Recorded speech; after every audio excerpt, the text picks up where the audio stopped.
আপনার আইসাতে আমার জরিমানা করলে হইব না, আপনার তো আগে ওইটা বুঝতে হইব। কোম্পানিগর কোন অ্যাভেলেবেল তেল ছাড়ে দিত। দেশের রাজনৈতিক গুম সংস্কৃতির মতো নিত্যপণ্যের বাজার থেকে মাঝে সাঝে গুম হয়ে যায় সয়াবিন তেল। গত কয়েক মাস ধরে নিত্যপণ্যের বাজারে সয়াবিন তেলের সরবরাহ খুবই কম। তবে রমজানের শুরু থেকে সংকট যেন আরও বেড়েছে। বাজার ঘুরে দেখা গেছে বোতলজাত তেল নিয়ে চলছে ইঁদুর বিড়াল খেলা। বেশিরভাগ দোকানে নেই 5 লিটার বোতলের সয়াবিন তেল। অনেকে লুকিয়ে রেখে 852 টাকার বোতল ছাড়ছেন 870 থেকে 880 টাকায়। 1-2 লিটারের বোতলও খুবই কম। ভোক্তা অধিদপ্তর অভিযান চালিয়ে ছোট ব্যবসায়ীদের জরিমানা করে দায় সারলেও বাড়ছে না সরবরাহ। মার্কেট প্রতিনিধি করে যে ভোক্তা অধিকার, উনারা আমাদের রেগুলার কোনো ফসলা দেয় না, না দিয়ে উনারা শুধু আমার মুদি দোকানে তেল পাইছি কি তেল পাইছে এইটাই তো বুঝি না। একটা দোকানের কতটি সেল আছে ওই তেলটা তো আপনি দিবেন না, দিয়ে কোম্পানিরা না ধরে একটা দোকানদার রায়া ধরেন।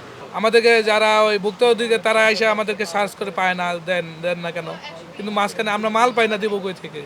কারণ আমাদের অনেক কষ্ট হয়, এটা যদি সরকার দেখে তা আমাদের জন্য ভালো হয় আর কি। খুচরা ব্যবসায়ীরা জানান, সয়াবিন তেলের চাহিদা বেশি থাকায় পাইকারি বিক্রেতারা তেলের সরবরাহ কমিয়ে দিয়েছে। অনেকে মজুত করে রেখেছেন, তাই ক্রেতাদের চাহিদা অনুযায়ী তেল পাওয়া যাচ্ছে না। প্রয়োজন অনুযায়ী আরও দরকার। আর তেলের বডি রেট হলো 852, কোম্পানিরা আমাদের কাছ থেকে এর আগে নিয়েছে 45 করে, আর কালকা মনে হয় পড়ছে একটু কম। 5 লিটার খুবই সংকট। 1 কার্টন কোনো দিন দেয়, কোনো দিন দেয় না। আর অন্যান্য কোম্পানির যেগুলো আসে, যেমন তীরের তেল আসে সিটি গ্রুপের, আমরা পাই না। তারা কিভাবে বিক্রি করে তারাই জানে। পুষ্টির তেল এখানে যে ডিলার আছে তারা ওই তাদের পরিচিত হয়তো বা কোনো দোকানদার আছে, তাদের মাধ্যমে বেচে। আর আমরা পাইতেছি না দীর্ঘদিন যাবত, প্রায় মাসখানেক হয়ে গেছে। রূপচাঁদা বসুন্ধরা তো কোম্পানি নাকি তেল দিচ্ছে না। আগে প্রতিদিন দিত কারণ বাজার 2 গাড়ি তেল এক একটা কোম্পানি, এখন সপ্তাহে 1 গাড়ি তেল, তাও দেয় হইলে 1 লিটার 2 লিটার। 5 লিটার যেটা চাহিদা বেশি ওইটা দেয় না। তাইলে এখানে তো হাউকাউ লাগবেই, হট্টগোল লাগবেই। আপনার আইসাতে আমার জরিমানা করলে হইব না, আপনার তো আগে ওইটা বুঝতে হইব। আপনি ওইটা না বুঝে আইয়া আমার জরিমানা করেন। তারা বলছেন, সরকারের দায়িত্বশীল পর্যায় থেকে তেল সরবরাহ প্রতিষ্ঠানগুলোর সাথে আলোচনায় বসা উচিত।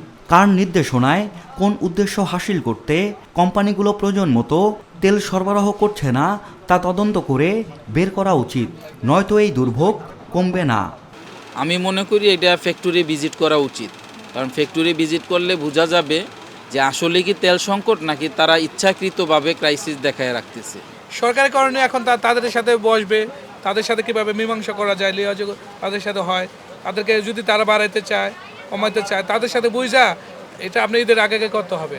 তারা চাচ্ছে দাম বাড়ালে তারা অ্যাভেলেবেল করবে, কিন্তু দাম বাড়াচ্ছে না, তাদের সাথে বন্ডিং হচ্ছে না, যার কারণে আসতেছে। তেলটা যেখানে আছে ওনারা এটা ভালো করে জানে, ওনাদেরকে কোন ওই তেলগুলো বাইর করে দিত, সব মার্কেট অ্যাভেলেবেল হয়ে যেত। কোম্পানিগর কোন অ্যাভেলেবেল তেল ছাড়ে দিত। ভবিষ্যতে এই সংকট যেন না হয় সেটার জন্য শক্ত অবস্থানে থাকতে হবে সরকার এবং মেইল মালিকের। তাদের যদি কোনো সমস্যা থাকে ওনারা সরকারকে অবহিত করবেন যে আমাদের এই সমস্যা, সরকার যতটুকু ওনাদেরকে সহযোগিতা করার প্রয়োজন করবে।